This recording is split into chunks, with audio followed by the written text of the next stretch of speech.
नमस्कार। आज के इस सत्र में आपका स्वागत है। आज हम छत्तीसगढ़ की कह सकते हैं जीवन रेखाओं यानी यहाँ की नदियों और उनके अपाह तंत्रों की दुनिया में एक खास पड़ताल करने वाले हैं। नमस्कार। हाँ, बिल्कुल, बहुत ही महत्वपूर्ण विषय है ये छत्तीसगढ़ के लिहाज से। हमारा मकसद है इन जानकारियों से छत्तीसगढ़ की प्रमुख नदी प्रणालियों को समझना, उनके महत्व को और कुछ खास, शायद कुछ चौंकाने वाली बातों को भी। हाँ, और ये नोट्स काफी डिटेल्ड हैं, तो उम्मीद है हम काफी गहराई तक जा पाएंगे। बिल्कुल। जैसा कि ये नोट्स इशारा करते हैं, छत्तीसगढ़ का पानी मुख्य रूप से 5 अलग-अलग दिशाओं में बहता है। मतलब यहाँ 5 अपवाह तंत्र हैं। तो चलिए शुरू करते हैं ये देखना कि ये नदियाँ इस प्रदेश को कैसे आकार देती हैं और यहाँ के जीवन पर क्या असर डालती हैं। जरूर। तो सबसे पहले ये अपवाह तंत्र होता क्या है, इसे सरल शब्दों में कैसे समझें? जरूर। देखिए, अपवाह तंत्र मतलब बहुत सरल भाषा में कहें तो किसी इलाके में नदियों और उनकी जो सहायक नदियां होती हैं, उनका वो पूरा जाल जो पानी को इकट्ठा करके एक मुख्य नदी के जरिए बाहर ले जाता है। अच्छा, एक नेटवर्क जैसा। हाँ, बिल्कुल, एक नेटवर्क। और ये नेटवर्क कैसा बनेगा, ये उस जगह की जमीन की बनावट, मतलब कहाँ ऊंचा है, कहाँ नीचा है, ढलान किधर है, इन सब बातों पे निर्भर करता है। कि छत्तीसगढ़ का जो तंत्र है वो भारत के बड़े प्रायद्वीपीय पठारी अपवाह तंत्र का ही एक हिस्सा है। ओके। और यहाँ मुख्य रूप से 5 तंत्र हैं। पहला और सबसे बड़ा है महानदी, फिर गोदावरी, उसके बाद सोनगंगा, फिर ब्राह्मणी और सबसे छोटा वाला है नर्मदा। 5 तंत्र। हाँ, 5। और एक और खास बात, यहाँ की ज्यादातर नदियां बरसात पर निर्भर हैं, मतलब मौसमी है। गर्मी में पानी कम हो जाता है या सूख भी जाती हैं कुछ छोटी नदियां। ये तो हुई मूल मार्ग। अब सबसे बड़े तंत्र पर आते हैं, महानदी अपवाह तंत्र। नोट्स में लिखा है कि ये छत्तीसगढ़ के लगभग 56% से ज्यादा जल संग्रहण क्षेत्र को कवर करता है। ये तो बहुत ही बड़ा इलाका हुआ, करीब 77,432 वर्ग किलोमीटर। हाँ, बिल्कुल। मतलब आधे से ज्यादा छत्तीसगढ़ का पानी महानदी और उसकी सहायक नदियां ही संभालती हैं। ये सिर्फ एक नदी नहीं है छत्तीसगढ़ के लिए, उससे कहीं बढ़कर है। इसका उद्गम कहाँ से? इसका उद्गम है धमतरी जिले में, सिहावा पर्वत से। सिहावा पर्वत, धमतरी। ओके। हाँ, वहां से निकलकर ये पहले कुछ दूर उत्तर की तरफ बहती है और फिर पूर्व दिशा में मुड़ जाती है।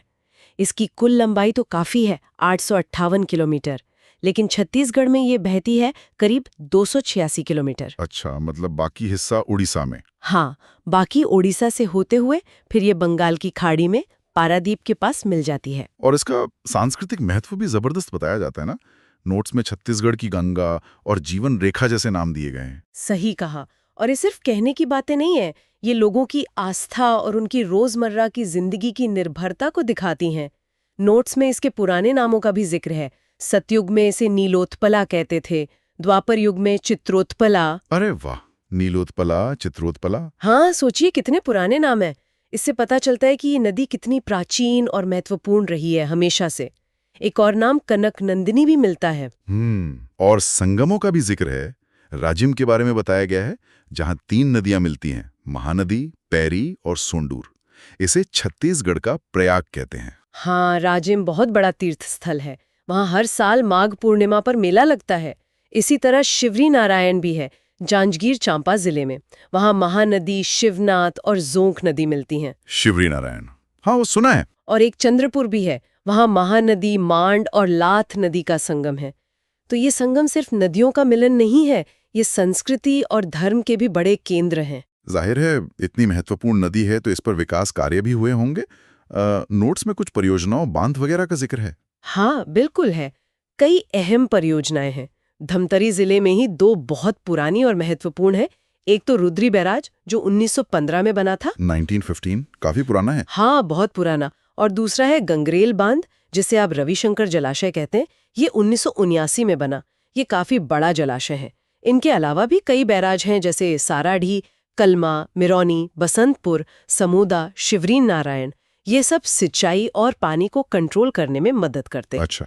और एक इंटरेस्टिंग फैक्ट ये भी है कि राज्य का जो सबसे लंबा सड़क पुल है, करीब 1830 मीटर का, वो रायगढ़ के पास इसी नदी पर बना है। 1.5 किलोमीटर से भी ज्यादा लंबा पुल। वाह। भौगोलिक नजरिए से देखें तो क्या खास बातें हैं, जैसे ये बहती कहाँ है, ज्यादातर मिट्टी कैसी लाती है? हाँ, देखिए, महानदी मुख्य रूप से छत्तीसगढ़ के जो मैदानी इलाके हैं वहां बहती है और इसका ढाल पूर्व की तरफ है। पूर्व की ओर। हाँ, और इसके और दक्षिण में बहने वाले इंद्रावती नदी के बीच में पड़ती है केशकाल घाटी। ये घाटी एक तरह से पानी का बंटवारा कर देती है। अच्छा, वाटर डिवाइडर जैसा। हाँ, बिल्कुल। जल विभाजक, मतलब ऊंची जमीन जो पानी को दो अलग-अलग नदी तंत्रों में भेज देती है। महानदी अपने साथ बहुत उपजाऊ मिट्टी लाती है, जिसे कछारी मिट्टी कहते हैं। ये खेती के लिए बहुत अच्छी मानी जाती है। लेकिन एक विवाद का भी जिक्र था शायद। हाँ, वो भी है। महानदी के पानी के बंटवारे को लेकर छत्तीसगढ़ और पड़ोसी राज्य उड़ीसा के बीच काफी समय से विवाद चल रहा है, क्योंकि नदी दोनों राज्यों से होकर बहती है। इसके समाधान के लिए कोशिशें जारी हैं। ये तो एक जटिल मुद्दा है। खैर, अब महानदी की सहायक नदियों पर आते हैं। नोट्स में इन्हें उत्तर और दक्षिण से मिलने वाली नदियों में बांटा गया है। पहले दक्षिण वाली नदियों की बात करें। हाँ, दक्षिण से आकर मिलने वाली नदियों में पैरी नदी काफी अहम है। ये मैनपुर पठार से निकलती है। इस पर सिकासार परियोजना बनी है जो बिजली भी बनाती है। सिकासार, हाँ। फिर है सोंढूर नदी। ये असल में ओडिशा के कोरापुट से निकलती है और फिर छत्तीसगढ़ में आकर महानदी में मिलती है। इस पर भी एक परियोजना है, सोंढूर परियोजना। इनके अलावा दूध नदी है, कांकेर से निकलती है, सिल्यारी नदी है धमत्री से, सूखा नदी है, कोदार नदी है जिस पर शहीद वीर नारायण सिंह परियोजना है। वीर नारायण सिंह परियोजना, ये नाम सुना है? हाँ। और जोंक नदी है जो सोनबेरा पठार से निकलती है। इस पर भी जोंक परियोजना है। लात नदी भी है। ये सब दक्षिण से आकर महानदी में मिलती हैं। ओके, अब उत्तर से मिलने वाली नदियों की बात करते हैं। यहाँ तो शिवनाथ नदी का नाम सबसे पहले आता है ना? बिल्कुल, शिवनाथ बहुत महत्वपूर्ण नदी है। ये महानदी की सबसे लंबी सहायक नदी है। और यहाँ एक बहुत दिलचस्प बात है जो अक्सर कंफ्यूज करती है। क्या? देखिए, महानदी की कुल लंबाई शिवनाथ से ज्यादा है, 858 किलोमीटर। लेकिन अगर हम सिर्फ छत्तीसगढ़ राज्य की सीमा के अंदर बहने वाली लंबाई देखें तो शिवनाथ नदी महानदी से ज्यादा लंबी है। अच्छा, ये बात है।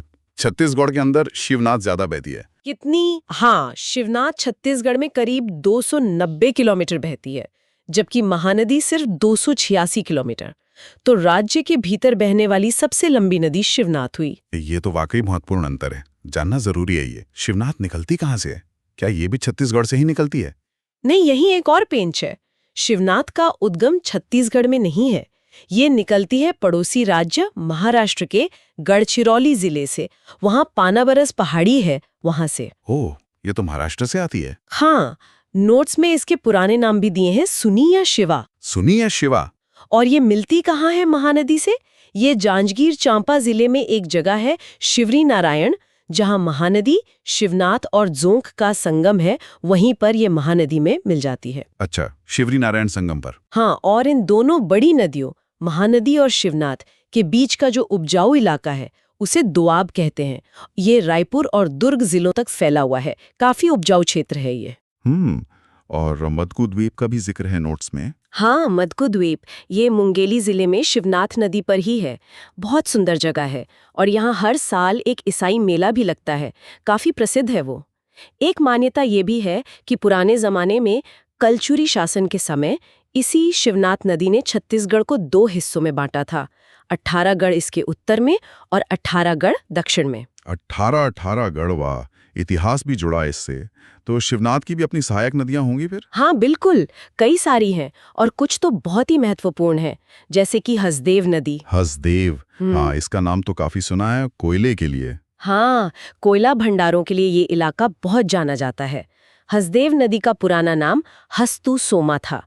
ये कोरिया जिले में देवगढ़ की पहाड़ियों से निकलती है और इस पर कोरबा जिले में मिनी माता बांगो परियोजना बनी है। मिनी माता बांगो, ये वही है जो आपने बताया था सबसे ऊंचा बांध? हाँ, बिल्कुल वही। ये राज्य की पहली मल्टीपर्पस मतलब बहुउद्देश्य परियोजना बताई जाती है, यानी सिंचाई भी, बिजली भी, बाढ़ नियंत्रण भी। और इसका बांध छत्तीसगढ़ का सबसे ऊंचा बांध है, 87 मीटर ऊंचा। 87 मीटर, काफी ऊंचा है। हाँ, और एक प्रसिद्ध झरना अमृतधारा जलप्रपात, वो भी इसी हसदेव नदी के रास्ते में पड़ता है। अच्छा, हसदेव के अलावा और कौन सी मुख्य सहायक नदियां हैं शिवनाथ की? एक है मांड नदी, ये सरगुजा के मैनपाट से निकलती है, जो अपने खूबसूरती के लिए जाना जाता है। मांड नदी चंद्रपुर में महानदी से मिल जाती है, शिवनाथ से नहीं मिलती सीधे। ओके, या सीधे महानदी में मिलती है, ठीक है। हाँ, फिर है ईब नदी। ये जशपुर की खुर्जा पहाड़ियों से निकलती है और इसके बारे में खास बात कही जाती है कि इसकी रेत में सोने के कण मिलते हैं। सोने के कण? हाँ, नोट्स में ऐसा लिखा है। कितनी सच्चाई है ये तो, पर ये बात प्रसिद्ध है। फिर केलो नदी है जो रायगढ़ के लुडेग पहाड़ी से आती है। इस पर जो परियोजना बनी है उसे अब स्वर्गीय दिलीप सिंह जूदेव परियोजना के नाम से जाना जाता है। और भी कुछ नदियां हैं शायद, जैसे खारून नदी, रायपुर इसी के किनारे है ना? बिल्कुल, खारून नदी बालोद जिले की पेटेचुआ पहाड़ी से निकलती है और राजधानी रायपुर इसी के तट पर बसा हुआ है। फिर अरपा नदी है जो पेंड्रा के पास खोंडरी खोंगसरा से निकलती है। बिलासपुर शहर इसके किनारे है। इस पर अभी भैंसाझार परियोजना बन रही है। अच्छा, भैंसाझार परियोजना अरपा पर है। हाँ, फिर मनियारी नदी है जिस पर काफी पुराना खूडिया बांध है, जिसे अब राजीव गांधी जलाशय कहते हैं।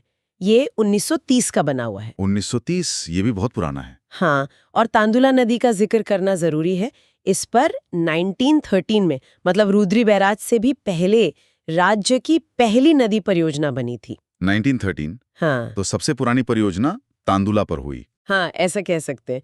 फिर खरखरा नदी है, इस पर भी 1967 में बांध बना था। इनके अलावा भी छोटी छोटी कई नदियां हैं, आमनेर, हाफ, सकरी, जमुनिया, खोरसी वगैरह। ये सब मिलकर शिवनाथ में और फिर महानदी में पानी ले जाती हैं। इसी से महानदी तंत्र इतना विशाल बनता है। समझ गया। तो ये तो हुई महानदी और उसकी सहायक नदियों की बात, जो कि सबसे बड़ा तंत्र है। इसके बाद दूसरा सबसे बड़ा तंत्र कौन सा है? दूसरा सबसे बड़ा है गोदावरी अपवाह तंत्र। ये राज्य के दक्षिणी हिस्से के पानी को संभालता है। करीब 28.64% क्षेत्र इसके अंतर्गत आता है। 28.64%, मतलब 1/4 से ज्यादा। हाँ, और गोदावरी नदी को दक्षिण गंगा भी कहते हैं। ये प्रायद्वीपीय भारत की दूसरी सबसे लंबी नदी है, गंगा के बाद। छत्तीसगढ़ की नदियां यहाँ दक्षिण की तरफ बहती हैं और फिर गोदावरी में मिल जाती हैं। तो ये बस्तर संभाग के लिए बहुत महत्वपूर्ण हुआ। बिल्कुल, जैसे महानदी छत्तीसगढ़ के मैदानों की जीवन रेखा है, ठीक वैसे ही गोदावरी तंत्र की एक मुख्य नदी है इंद्रावती। उसे बस्तर की जीवन रेखा कहा जाता है। इंद्रावती? हाँ, इसका नाम भी बहुत सुना है। हाँ, छत्तीसगढ़ से दो प्रमुख नदियां हैं जो गोदावरी में जाकर मिलती हैं, एक इंद्रावती और दूसरी शबरी। इंद्रावती नदी के बारे में क्या खास बातें हैं? नोट्स में वो विश्व प्रसिद्ध चित्रकोट जलप्रपात का जिक्र इसी पर है शायद। हाँ, बिल्कुल। इंद्रावती का उद्गम भी शिवनाथ की तरह छत्तीसगढ़ में नहीं है। ये निकलती है ओडिशा के कालाहंडी जिले से, मुंगेर पर्वत से। ये भी ओडिशा से? हाँ, ये छत्तीसगढ़ में करीब 264 किलोमीटर बहती है और फिर आगे महाराष्ट्र के साथ सीमा भी बनाती है। और इसी नदी पर बस्तर जिले में है मशहूर चित्रकोट जलप्रपात। ये बहुत चौड़ा है, खासकर बरसात में। इसीलिए इसे अक्सर भारत का नियाग्रा कह दिया जाता है। हाँ, तस्वीरें देखी हैं, बहुत शानदार लगता है। इसकी सहायक नदियां कौन सी हैं? उत्तर की तरफ से इसमें कोटरी नदी आकर मिलती है। कोटरी इंद्रावती की सबसे लंबी सहायक नदी बताई जाती है। इसका पुराना नाम पर्लकोट था। ये राजहरा की पहाड़ियों से निकलती है। इसके अलावा नारंगी, निब्रा, गुदरा, बोर्डिंग जैसी नदियां भी उत्तर से मिलती हैं। और दक्षिण से? दक्षिण से मिलने वाली नदियों में सबसे खास हैं डंकिनी और शंखनी नदियां। डंकिनी और शंखिनी, ये नाम थोड़े अलग हैं। हाँ, इन दोनों का संगम होता है दंतेवाड़ा में, जहाँ प्रसिद्ध दंतेश्वरी माता का मंदिर है, उसी के पास। और शंखनी नदी के बारे में एक बहुत ही अनोखी बात नोट्स में लिखी है। क्या? कि इसका पानी लाल रंग का दिखाई देता है, रक्ताब। लाल पानी क्यों? क्योंकि ये बेलाडीला की पहाड़ियों से होकर आती है, जहां बहुत ज्यादा लौह अयस्क यानी आयरन ओर मिलता है। तो उस लौह अयस्क के घुलने की वजह से इसका पानी लाल दिखता है। अरे बाप रे, ये तो सच में बहुत अनोखी बात है। प्रकृति भी क्या क्या रंग दिखाती है। हाँ, बिल्कुल। ये दिखाता है कि जमीन के नीचे जो खनिज हैं, उनका नदियों पर कैसा सीधा असर पड़ता है। दक्षिण से मिलने वाली और नदियों में चिंतावागु, तालपेरू भी है। ठीक है। और दूसरी मुख्य नदी आपने बताई थी शबरी। हाँ, शबरी नदी। इसका पुराना नाम कोलाब था।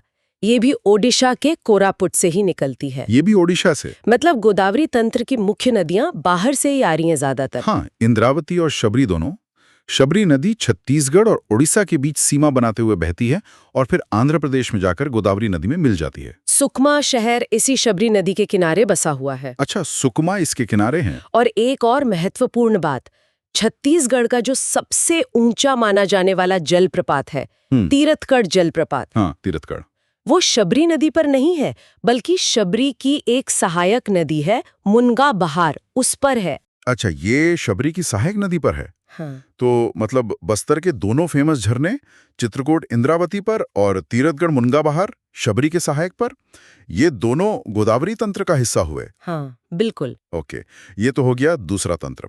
अब तीसरे पर आते हैं, सोन गंगा अपवाह तंत्र। ये तंत्र उत्तरी छत्तीसगढ़ के पानी को बाहर निकालता है।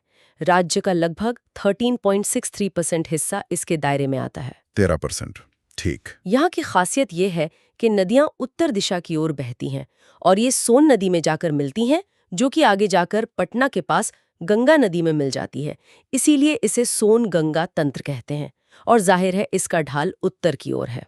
इसमें छत्तीसगढ़ से निकलने वाली मुख्य नदियां कौन सी हैं? इसमें मुख्य रूप से 3 नदियों का जिक्र है नोट्स में।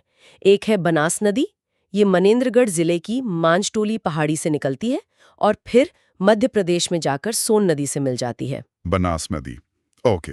दूसरी है रेहंद नदी, ये सरगुजा जिले की छुरी मतेरंगा पहाड़ी से निकलती है। ये भी उत्तर की ओर बहकर उत्तर प्रदेश में सोन नदी से मिलती है। रेहंद को सरगुजा की जीवन रेखा भी कहा जाता है। सरगुजा की जीवन रेखा, हाँ, और उत्तर प्रदेश में इसी नदी पर गोविंद वल्लभ पंत सागर बना है, जो भारत की सबसे बड़ी कृत्रिम झीलों में से एक है। बहुत बड़ा जलाशय है वो। हाँ, उसका नाम सुना है। तीसरी नदी? तीसरी प्रमुख नदी है कन्हार नदी। ये जशपुर जिले की बखोना चोटी से निकलती है।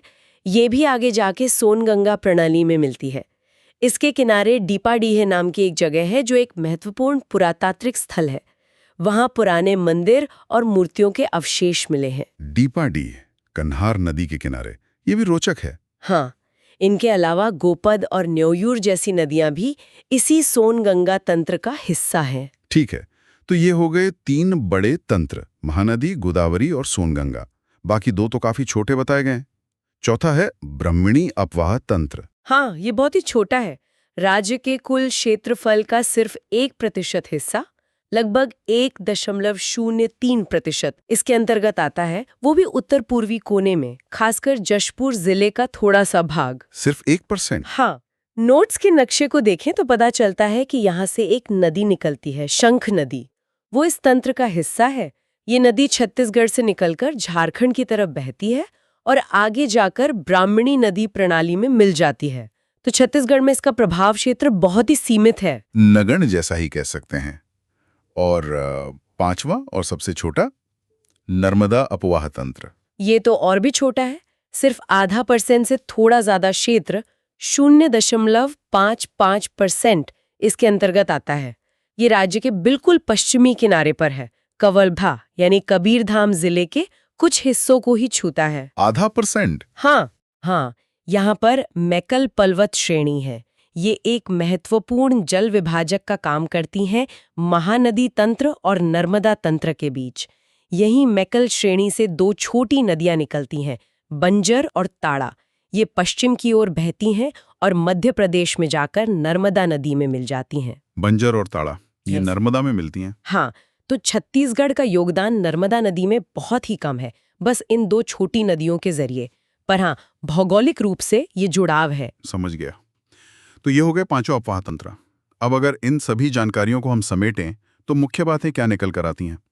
पहली बात तो ये कि छत्तीसगढ़ में 5 अलग अलग दिशाओं में बहने वाले अपवाह तंत्र हैं। हाँ, बिल्कुल। महानदी इनमें सबसे बड़ा और सबसे महत्वपूर्ण है, जिसे छत्तीसगढ़ की गंगा भी कहते हैं। सही है। फिर हमने जाना कि शिवनाथ नदी हालांकि महानदी से कुल लंबाई में छोटी है, पर राज्य के भीतर बहने वाली सबसे लंबी नदी है। ये एक जरूरी पॉइंट था। हाँ, ये अक्सर पूछा भी जाता है।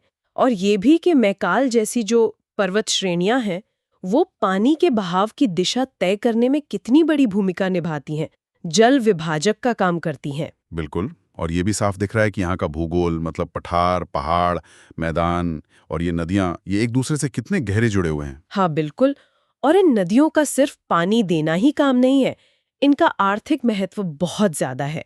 हमने देखा मिनी माता, बांगो, गंगरेल, सिकासार, वीर नारायण सिंह जैसी कितनी सारी सिंचाई और बिजली परियोजनाएं इन पर बनी हैं। हाँ, अर्थव्यवस्था के लिए बहुत जरूरी है ये। और सांस्कृतिक महत्व भी उतना ही गहरा है। राजिम, शिवरी नारायण जैसे बड़े तीर्थ स्थल नदियों के संगम पर हैं। मटकू द्वीप का मेला शिवनाथ पर लगता है। दंतेश्वरी मंदिर डंकुनी शंखिनी के संगम के पास है। ये सब नदियों से ही तो जुड़े हैं। हाँ, और हमने कुछ अनोखी चीजें भी देखी, जैसे चित्रकूट और तीरथगढ़ जैसे शानदार झरने। शंखिनी नदी का वो लाल पानी वाली बात तो कमाल की थी। हाँ, वो तो है। ये नदी में सोने के कण मिलने की बात, साथ ही महानदी जल विवाद जैसी चुनौतियां भी हैं। ये सब मिलकर छत्तीसगढ़ की नदियों की एक बहुत ही समृद्ध और जटिल तस्वीर बनाते हैं। मतलब ये नदियां सिर्फ पानी की धाराएं नहीं हैं, ये तो संस्कृति, अर्थव्यवस्था और इतिहास का प्रवाह भी हैं। बहुत अच्छे से कहा आपने। ये नदियां वाकई इस प्रदेश की धमनियों की तरह है, जीवन देती हैं। तो छत्तीसगढ़ के इस जटिल नदी जाल की हमारी ये पड़ताल यहीं समाप्त होती है। उम्मीद है कि इस चर्चा से राज्य के जल प्रवाह और इन नदी तंत्रों के महत्व को समझने में जरूर मदद मिली होगी। हाँ, मुझे भी यही उम्मीद है। और जाते जाते बस एक विचार मन में आ रहा है। हमने देखा कि नोट्स में महानदी के पुराने नाम थे नीलोत्पला, चित्रोत्पला, शिवनाथ के भी थे सुनी, शिवा, कन्हार नदी के किनारे डीपाड़ी जैसे पुरातात्विक स्थल का जिक्र आया। तो सोचने वाली बात है कि नदी घाटियों में अगर और गहरा अध्ययन किया जाए और खुदाई हो, तो छत्तीसगढ़ के प्राचीन इतिहास के बारे में और इन नदियों के किनारे जो हजारों साल पहले सभ्यताएं पनपी होंगी, उनके बारे में और कौन-कौन से अनजाने पहलू सामने आ सकते हैं, ये एक बड़ा सवाल है। बिल्कुल, ये सोचने के लिए एक बहुत अच्छा बिंदु है। खैर, छत्तीसगढ़ की नदियों की इस यात्रा में शामिल होने के लिए धन्यवाद। धन्यवाद।